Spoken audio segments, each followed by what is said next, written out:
Welcome to the Mean Lady Talking Podcast. This is the podcast that tackles tough questions about relationships, life, love, and loss. It may not be the advice you want, but is probably the advice you need.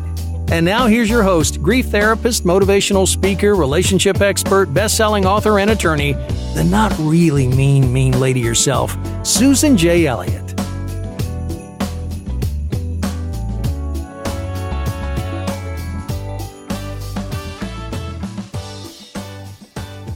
Good day, everybody. This is Elliott, host of Mean Lady Talking Podcast, and welcome back to another episode in Season 2. I want to talk a little bit today about some of the stuff that I've talked about in the past about grieving, and the entire podcast isn't going to be about grieving, but I want you to think about the stuff that I've said in the past about sharing with others what you've learned about grief, because we're not taught this stuff, and one of the only universal experiences every human on the planet has is loss. And loss is not always a death or a divorce. Sometimes it's a change, it's a move, and sometimes it's a change that's good for us. We might move from one place to another. The new place is better situated, nicer place, we love it, and that's all we can concentrate on. We forget to say goodbye to the old. We get a better job. We forget to say goodbye to the old. It's important that you turn the page and that you give the old experience some credence, some attention. You say thank you. That's how we move on. So it's really important that you share what you learn from GPYB and GBOT and GPYP about grief. I've asked people to readily share the grief podcast. I've done more than 3 episodes on grief, but the 3 that I ended season 1 with represents years of research. And it's stuff that most people don't know. And I know people who are grief counselors who said, I didn't know that. I know people that have been through years of grief therapy who say, I listened to your podcast, I didn't know a lot of that. It's important that we share this with others, but it's also important to help people in their life. You might give them strength and not even realize it. When my husband Michael was sick, one of the cases that I was working on as a lawyer were the teenage suicide cases. These were cases where teenagers had been prescribed an antidepressant and within weeks of the prescription killed themselves. And it wasn't always a teen who had any kind of suicidal ideation before. The cases were incredibly sad. I traveled all over the country taking depositions of parents who had lost a child to suicide. Now, because I was in such an emotional state, you don't want to get somewhere and your lawyer is a hysterical mess. But my feelings were so on my sleeve that I had to explain to people when I got there, if you start talking to me, I may start crying. This is my situation. My husband is home. He's my best friend. He's the love of my life, and he's dying. And I can get very emotional some days when I'm hearing someone else speak. The first couple, I went to Chicago, and I spent 2 days with them to prepare them for the depositions. Now, I had worked opposed to this lawyer on the other side. When I first started doing this teenage suicide cases, I had accompanied another attorney to a deposition, and I watched this defense attorney, the one who was representing the pharmaceutical company, attack grieving parents. She had no problem with that whatsoever. And I understand she has a job to do, and I understand she probably had to work really hard to steel herself to do that, but she was a barracuda. And I went out there, I had reviewed the case while I was back in New York, and I flew out to Chicago, and I knew that the mother was very, very frail. She had been hospitalized for what she called a nervous breakdown. And I know as a former psychiatric clinician, there's no term that is used in the psychiatric world as nervous breakdown. It's a colloquialism. It's a popular culture term. It's not anything that's used in the psychiatric community. So I had looked at some of her records, and she had been hospitalized in and out of the hospital after the death of her son for depression, anxiety, everything that she was terming a nervous breakdown. And I was thinking about the attorney that she was going to face. And I thought, oh my goodness, this is going to be a complete shit show. I have to protect this woman. So I flew out 2 days before the deposition, which was not what I usually did. I usually flew out the day before. When you prep a client for a deposition, you're not supposed to tell them what to say, and you're certainly not supposed to tell them to say anything that's not true. And I never have. It didn't matter if my client was, a manufacturer who sold widgets and, or a grieving mother who had a major nervous breakdown. It didn't matter. I never told a client what to say or what to do, but this woman I knew needed most likely emotional shoring up. My legal stuff was not anything that I was worried about. What I was worried about was losing this woman in the middle of the deposition and not getting the testimony that I wanted to get from her. Now, the defense attorney is questioning her, and I'm defending the deposition, but I'm prepping her, and her testimony is absolutely vital to our case. Her son and his brother, and the two girlfriends were home on spring break, and they were juniors, seniors in high school. The two boys, they'd never been in trouble, they'd never had any problems, they were really good kids, and the one brother had been treated for depression. He didn't know why he was depressed. He had a girlfriend. He was doing well in school. He couldn't understand why he was depressed, but he was. So they brought him to the doctor, and they gave him an antidepressant. A couple of weeks later, he's home on spring break with his brother, and his brother's girlfriend, his girlfriend. They're in the kitchen. They're cooking. They're playing music. They're doing all kinds of stuff. The one boy says, hang on. He goes down the basement. And after a while, I realized he didn't come back up. They go downstairs, and he had hung himself, and he was dead by the time they got down there. No rhyme, no reason. It was horrific. And the mother just collapsed under the weight of all this. And, the brother was having a hard time, too, so she had to take care of this other child. So I get out there, and I start talking to her, and I tell her my personal situation. And I say to her, I'm not trying to scare you, but I am sure that this attorney is going to go after you and go after you hard. The worst thing that you can do is fold in the deposition. And she looked frail. She looked emotional. She looked like she was ready to go back to the hospital. And her husband was holding her hand and hugging her and telling her she could do it. I spent 2 days with her, and I kept telling her over and over, I know how hard this is. I truly do. I cried a few times. I cried when she was telling me the story about her son. Another thing that you should do with people that are grieving is say, tell me about the loss, the person you lost, especially if there's been a death and it's a close family member. Tell me about that. I asked her to tell me about her son. I had no control over the material that was going to be in the deposition. None of this had anything to do with the deposition. But I wanted to get her to a certain place. And she told me about him, and she cried, and I cried, and her husband cried. We all cried. And I went after her in a pretend deposition, and I really hammered her. And she folded. And we talked a little while longer, and then we went out to lunch, and then we came back, and I went after her again, and she folded a little later than she had the first time. And we did this several times over the next 2 days. And by the end of the second day, I think we had cried together 10 times. She was getting stronger every time we cried together. Every single time we cried together, she was stronger when we did the pretend deposition. And I kept telling her, this testimony will honor your son, will honor the other kids who have died. You can do this. The thing I tell everybody in GPYB, I was telling her, you can do this. And they were scheduled for 2 days of testimony, and I knew that this opposing counsel was going to grill her like a fillet of fish. We went in there, we did the deposition, and this opposing counsel was relentless.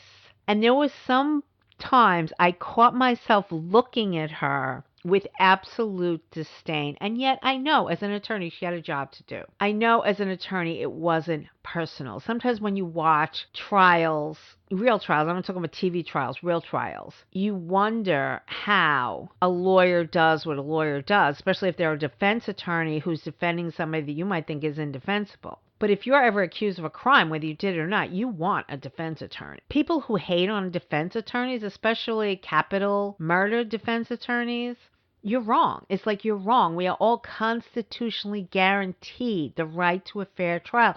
You can't have a fair trial without an attorney. I told somebody this the other day. I said, everybody hates lawyers, but if you're in trouble, we're the first ones you're going to call. So you can hate on us all you want. And I know why people hate on us. And a lot of times people hate on us because they don't understand. If somebody is going to the electric chair and has the death penalty hanging over their head, they want a defense attorney. You want a defense attorney. And we all have the right to a defense attorney. And there are many people in prisons who are wrongfully convicted. Some had a good attorney and some didn't. But everyone is entitled to an attorney. So I was watching her, and even though I could wax the rights of attorneys or why everybody should give attorneys a break or defense attorneys a break or whatever, I've been a defense attorney as well. As much as I understand it, as much as I've been on the other side of that, as much as I have represented bad actors, I've also represented good actors who were accused of bad things that they didn't do.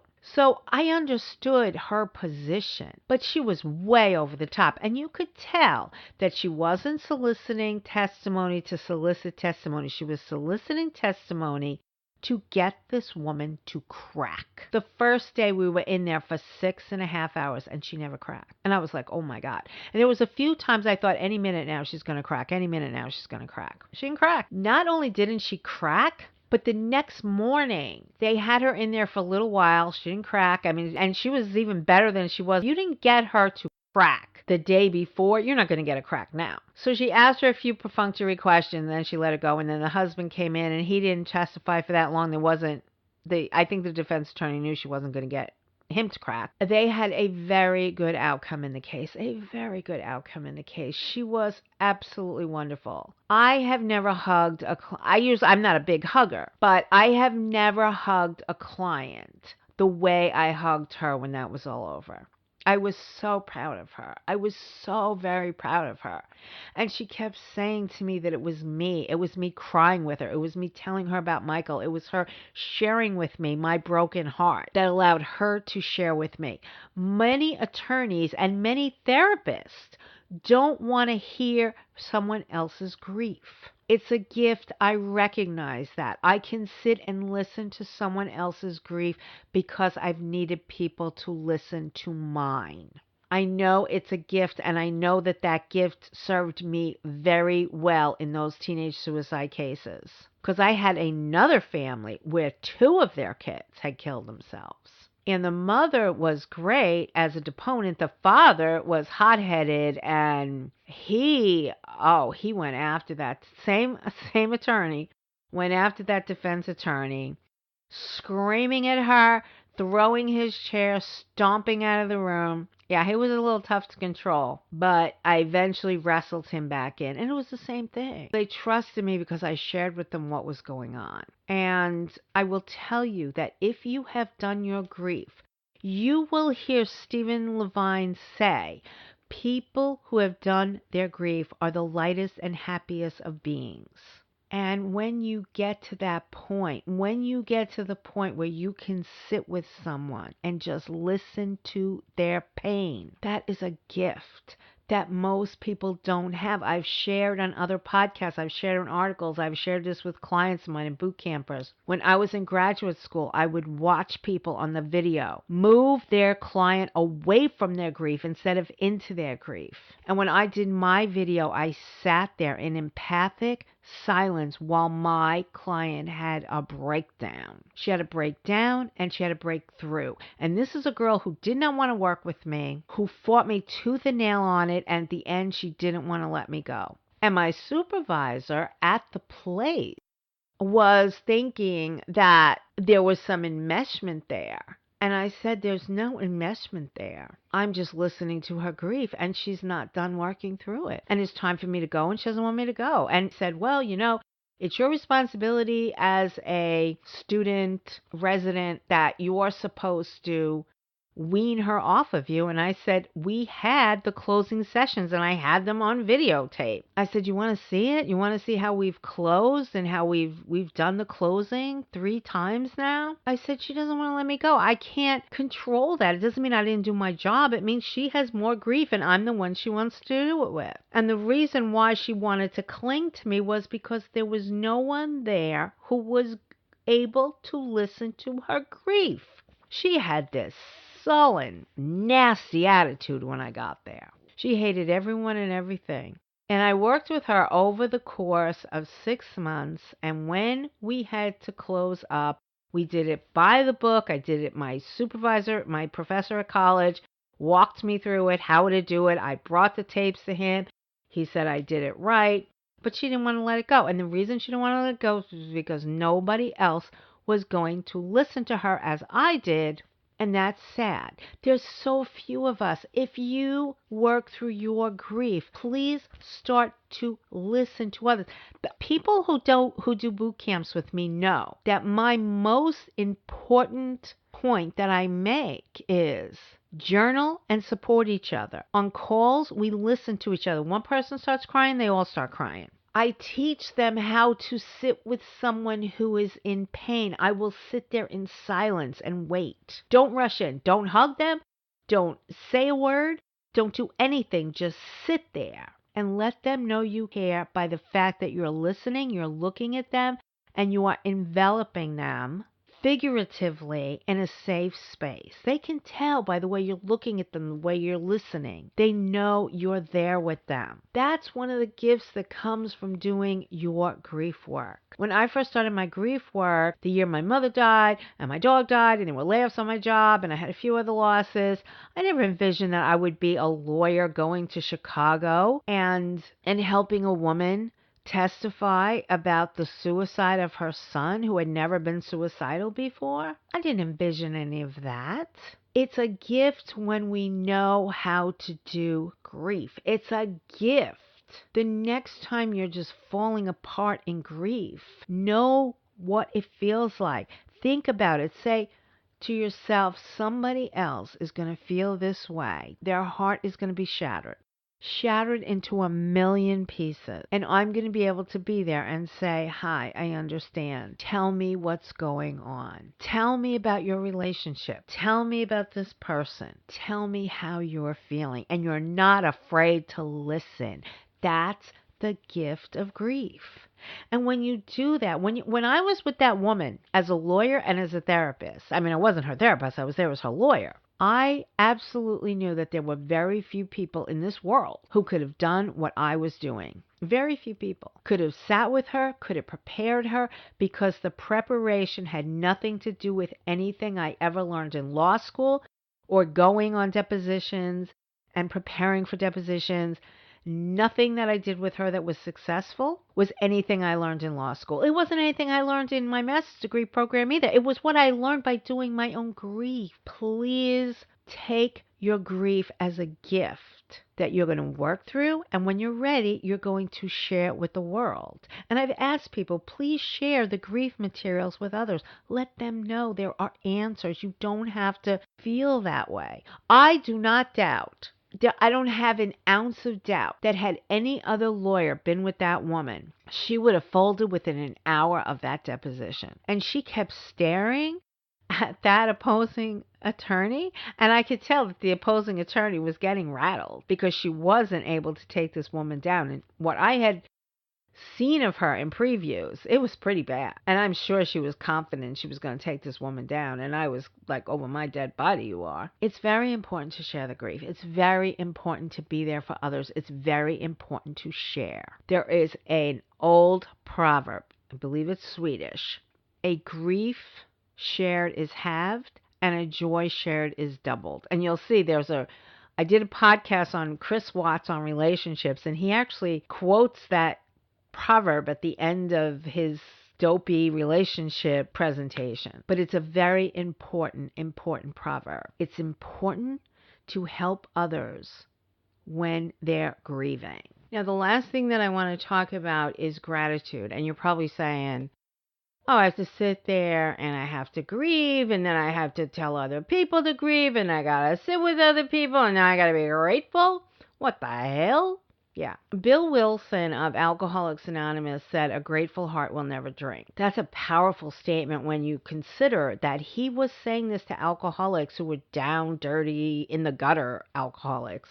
People didn't get sober just because they had a bad night out back then in the 30s when he was doing it. Gratitude is a very important part of a healthy life. And when you're hurting and when you are hollow and you are thinking nothing's going right, everybody is doing all kinds of crazy things, and I'm alone, and my ex left me, and they're out happy with somebody, and somebody at the office got a bigger raise and a better promotion than me, and that will keep you stuck. You have to be grateful for what you have and not for what you don't have. And in one of the YouTube videos that I've done is called Unfairness and Gratitude. We get stuck on fairness. If I hear it's not fair from one more client, top of my head is going to pop off. I'll tell you what's not fair. And tell me if you have had these things happen to you, and then you can whine about things not being fair. Did your house burn down with all your children in it and now they're all dead? Did someone come along and kill your children and your parents?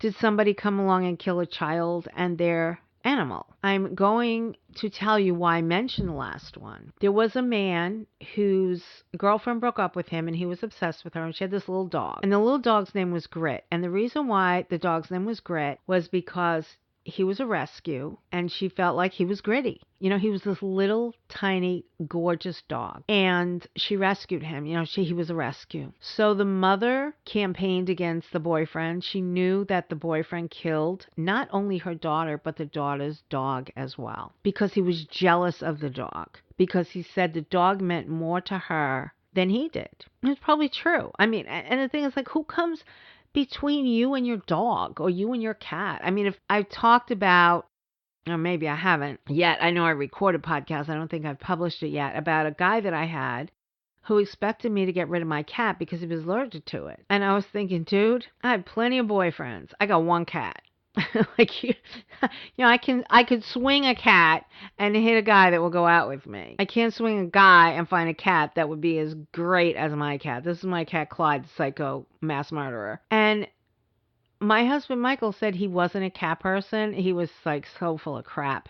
He just had been with women, I guess, that had cats and he didn't like them. But for me, that wasn't a choice that he had. He would have never said to me, oh, that cat means more to you than I do. That's absolutely ridiculous, you know? And I've been with guys who had said that blah, blah, blah means more to you than I do. I've recounted the story about the Southside Johnny giving me the harmonica and my ex stepping on it and saying that harmonica means more to you than I do. No, idiot. So anyway, the boyfriend says to her, you know, that dog means more to you than I do. And he kills her and he kills the dog. And it was a hard case. There were 3 prosecutors who really had an uphill battle because the police had done one of those jobs where the crime scene wasn't preserved. A lot of the evidence had been lost. All kinds of terrible things happened that the prosecutors had to work against. And after the trial was over, the guy was convicted and he was given 40 years. And when the prosecutor did her closing arguments, she put up a picture of the woman with her dog.